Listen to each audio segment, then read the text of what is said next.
Question 1. In what ways does your media product use, develop, or challenge forms and conventions of real media products? On the left is an image of an NME front cover that I used as inspiration for my own, which is presented on the right. I used this cover as inspiration primarily because it was very popular amongst my focus group during my presentation. I was initially attracted to it because of the bright pink colour, and I wanted my magazine to have a similar effect. I liked how the band members were arranged and that a female vocalist was involved and actually shown to be a visually prominent member of the band. In addition, I really liked the use of a rhetorical question and thought it was a great way to use mode of address and speak to the reader, so therefore I wanted to create a similar thought-provoking question. This is why I chose to use the question, "Are they keeping you awake at night?" in my main cell line, which links with my band name of being Nocturnal. Overall, I was attracted to use NME as inspiration for my magazine because I wanted my magazine to be youthful and modern, like NME. I also wanted my contents to be similar to NME's, as I felt it included a variety of artists and covers aspects that readers want to read about, such as upcoming artists in the music industry.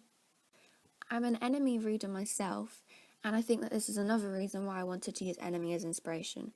In fact, I have done a week's work experience with NME and met the journalists and graphics team, which made me inspired to use NME as inspiration even more. Lastly, NME focuses on the same genre of music as my magazine and has a similar target audience, which is why if my magazine is similar, then it will attract the correct target audience. There are several conventions of a music magazine that can be seen in my front cover. For example, from my post-production research, I found that the main cell line was always introducing the band featured on the front page. The main cell line is therefore always the largest text on the front page and is very bold and eye-catching, with the exception of the masthead. From looking at the Paramore main cell line on the left, I really liked how the bright colour of purple stood out from the other colours, helping to attract the attention of the reader. I therefore took this into consideration and made my cell line an unusual bright salmon pink colour to make the magazine front cover pop and draw the attention of its readers. In addition, I made my cell line large and bold, as this is another convention for the main cell line. Another convention that was included in my magazine is the masthead. The masthead is always very clear and bold to read, and so I always made my masthead clear by using a bold font that was simplistic and so understandable for the reader to view. Additionally, I continued with the convention of the masthead being very large in size and stretched the text behind the band members' heads, as I have seen before in other magazines, including that of the NME Paramore magazine. In addition, the masthead for NME is a bold red colour, and I believe red was used for its symbolism of the British flag. I therefore wanted to keep with this concept and chose the colour of blue, which I thought was bold and is also associated with the British flag, meaning that I have used this convention in my magazine. A typical band features around 3 to 5 members, and this has been seen in NME magazines. I kept with this convention and created a band of 3 members. The band members are of both sexes, which is not uncommon in NME bands featured. I also thought by doing this it reaches a larger audience and the female may attract the male reader, as with Q magazines. I positioned my band in a triangular formation, like that of the Paramore magazine, on the left, where the female lead singer is placed in the centre, as this is another convention when considering the positioning of bands. Another convention includes the use of the rhetorical question, "Everyone else has fallen for them, will you?" I really like the question used on the NME magazine, as it opens the reader's mind and makes them more intrigued into the magazine. It is also a form of mode of address. I therefore used this convention in my magazine and placed it below the main cell line, which is another convention that I followed. One of the biggest indie music magazine conventions is the colour scheme resembling the British flag. I decided to include all the colours of the flag throughout my music magazine to achieve this convention. My masthead is blue, and my puff and the cell lines are red and white. By using this convention, I was also adhering to the genre of music and portraying it throughout my 3 pieces. Another convention is the use of a puff. The large majority of NME magazines I reviewed included this aspect of a puff. From conducting my research and planning, I found that the puff is commonly presented using very bright colours to draw the attention of the reader. I therefore used the bright colours of red and yellow to have this effect. The use of the red and white within my puff also resembles the colours of the British flag, again linking to the indie culture. Having a skyline is also a convention of a music magazine, and again I was influenced by that of the magazine on the left. Much like the situation with the puff, I did not want the reader's eye to stray away from the main cell line at first glance. I therefore feel that using the skyline is a magazine convention, although I think that I have also challenged the convention by not using a bold, bright colour, which is more common in enemy front covers. Adding to this, my skyline gives the reader more information about what is inside as to tease them but not to give too much away. This use of text in the skyline is therefore another convention that I have followed. My cell lines are similar to the cell lines from the Enemy magazine featuring the wombats. I liked how the band names were highlighted and made bolder, making them appear more important and interesting. Having the highlighted cell lines was also the most liked option in my focus group presentation. I then followed this with the convention of teasing the reader with a small amount of information about this band that is featured within the magazine. The fonts I used for the cell lines are conventional, as they are similar to the fonts used in real Enemy magazines. Furthermore, the sizing of this text is also conventional, as I made the band names larger than the information below it, but the cell lines in general not as big as my main cell line, which is conventionally very large on the page like shown in my magazine. The font I used for my main cell line was called Franklin Gothic Heavy, whilst the font for my other cell lines was called Swiss 721 BT. Other fonts that I used included Folio BT for my skyline, Franklin Gothic Heavy and Franklin Gothic Demi for the text inside the puff, and a font called Captain America for my masthead. The font for my masthead was downloaded from a website called Dafont. I chose to download these fonts from this website because it gave me more variety and the fonts more striking and appealing compared to some of the boring fonts on Photoshop. I chose this Captain America font because it was very bold and readable, sharing a likeness to Enemy's masthead. However, I like how this font is different to Enemy's and has slanted and pointed edges, enhancing the letters and making the masthead more interesting for the reader. I chose these fonts because they are conventional, as they are similar to the fonts used in real Enemy magazines. From looking at other Enemy magazines, I saw that the barcode was positioned in the bottom right-hand corner of the page and to its side. I did this on my magazine to follow this convention and even added similar information to my barcode to strengthen the conventions used in my magazine and make it look authentic. From reviewing the Paramore magazine, I found that there was an aspect of text that has been used to anchor the main cell line and the main image. This text is that of Guns, Gods and 4 million albums sold, and the rhetorical question. I decided to also anchor my image and main cell line with text such as Taking Europe by Storm and the addition of the rhetorical question also. This shows another way in which I have also followed magazine conventions. Furthermore, buzzwords in association with music are continually used throughout music magazines. This is why I use similar buzzwords that would intrigue my target audience. These words include album review, exclusive, win, Hyde Park, Reading and Leeds Festival, headlining act, and the bands that I featured including Panic at the Disco, The Wombats, Slaves, Green Day and The Nocturnals. I use these words not only to excite the readers, but also because they are words conventionally used in music magazines. Overall, the layout is one of the most obvious music magazine conventions I followed when creating my own. I placed the masthead at the top of the magazine and made it very large. I positioned the skyline above this and made it small. The cell lines are found along the left-hand side in a neat orderly manner, and the main cell line is found in the bottom half of the page in large bold text. In addition, the barcode is also conventionally featured in the bottom right-hand corner of the page, which I have done accordingly.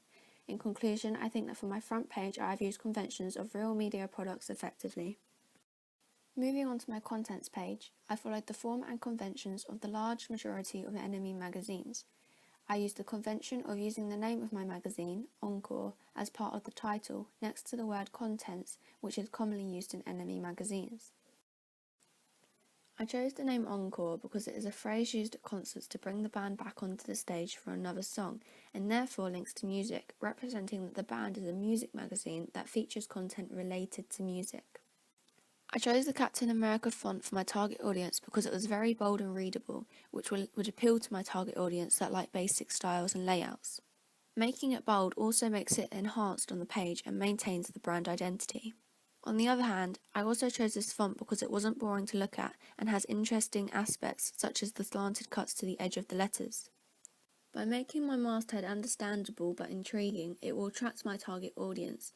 I therefore think that it is a very effective masthead as it attracts the reader and maintains brand identity, which is the purpose of a masthead. Furthermore, along the left-hand side is the band index, which is another convention very commonly used in a contents page. By putting it on the left-hand side, I am also sticking with conventions of layout. I have designed the band index so that it is similar to other magazine band indexes, displaying the band in one colour, in my case red, and the page numbers after in another, in my case black. I've also used a similar clear font for my band index as of that of other NME contents pages. The main image is displayed in the centre of the magazine and is usually quite large. It also consists of a band performing. I have composed my images in the centre of my contents page and have made it as large as possible, although have challenged the convention of a band performing as the image. Although my image is not of a performance, it still includes iconography that relates to music, which is conventional to have in a magazine image. For example, I have used the musical instrument of a guitar, which links to indie rock, and the use of the costume also links to the music genre. The costumes used also link to the indie rock genre because they consist of a denim jacket and a flannel shirt, which is commonly associated with this genre. The sewn on badges is another indie trait. The band members all have messy hair, reflecting their nonchalant attitude. In addition, the lighting of the shot is low-key, which intensifies shadows and creates a scary effect. This is conventional as the image is representing the dark, gloomy grunginess aspect of indie rock music. The costumes are also very dark, emphasising the indie rock genre. The positioning of the band members indicates that they are laid back but aggressive due to their young age. This aggressiveness is indicated through the use of the second band member crossing his arms and the first band member having the guitar propped onto her shoulder, which resembles the way in which bands destroy their guitars by aggressively bashing them against the floor, destroying the guitar. This image therefore reflects the indie rock genre and is conventional for an indie rock magazine. Along the right-hand side, I have conventionally placed the list describing what topics are within the magazine and where to find them. I also liked how they had been presented in NME magazines, so emulated this idea. Therefore, the text of the topics is white and highlighted black to stand out whilst also being in capitals, emphasising their importance to the reader. I also made the topic fonts similar to that of the NME fonts used here, and also made the sizing similar. In addition, I also presented the band names in capitals to make the text bold and clear to the reader, and this follows another convention. I made the page numbers red and the text black, and also chose the appropriate sizing for the band name and the information about the selected page, making the topic name the largest, then the band name, and then the information concerning the page the smallest. I did this because this sizing is conventional, and by also using these conventions, I am strengthening the authenticity of my magazine. The categories that I have used include news, radar, reviews, live, and features. News informs the reader of important events concerning the music industry, such as Muse being announced as a headliner for Reading and Leeds Festival. Radar introduces the reader to new music from new artists that may interest them. Reviews gives the reader an insight into what albums Encore recommends they should listen to. The live category educates the reader on the best gigs and festivals currently in the UK, which will interest them because my target audience regularly attend these events. Lastly, the features category includes big stories that are being featured in the magazine and usually include a double-page article about the band. In addition, the band featured on the front cover will always have a double page found in the featured section of the magazine. Like NME magazines, below the image features a small section of text describing the image and teasing the reader to turn to the indicated page and read the full story. I have also written a short paragraph about my image and made the text similar to NME's. As well as this, I made the title of the image bolder than the paragraph to catch the reader's eye. I have also enlarged the first letter of the paragraph, as looking at my research this was commonly done and so is another contribution to how I have used magazine convention. I used mode of address through the casual and friendly text. This includes text such as Ali Pali instead of writing Alexandra Palace. This is because text like this is casually used by my target audience, and by including these in my magazine, I am connecting more with the reader and allowing them to identify with the magazine. Additionally, I placed a text box with subscription details at the bottom of my contents page where it is most conveniently found, and used similar colours, fonts, and text size to follow conventions. Lastly, in the bottom right-hand corner, I added the shape of an arrow with text, influencing what page the reader should turn to. This is conventional to have on NME contents pages, because it makes the page more interesting and colourful, and invites the reader to continue reading the magazine. In conclusion, I think that for my contents page, I have used conventions of real media products effectively. My last media piece is my double page spread, and like with the others, I have demonstrated ways in which I have followed magazine conventions. When designing my double page spread, I was inspired by the Enemy double page spread featuring the teenagers. My double page spread therefore shares a similar layout. Firstly, the main image spreads across the first page and part of the second page. This is a convention always used for double page spreads, which is why I also did this. In addition, the page topic is displayed in the top left-hand corner, which is also what I did using colours from my colour scheme. Additionally, on Enemy's double page spread that I used as inspiration, a small puff is visible above the page title. I really liked this use of a shape to make the page more intriguing to the reader and wanted to emulate this to also make my double page spread interesting. I therefore created a similar puff using similar text, although used a dark blue instead of a black to make the page stick with my chosen colour scheme. The blue also represents indie music due to its association with the British flag.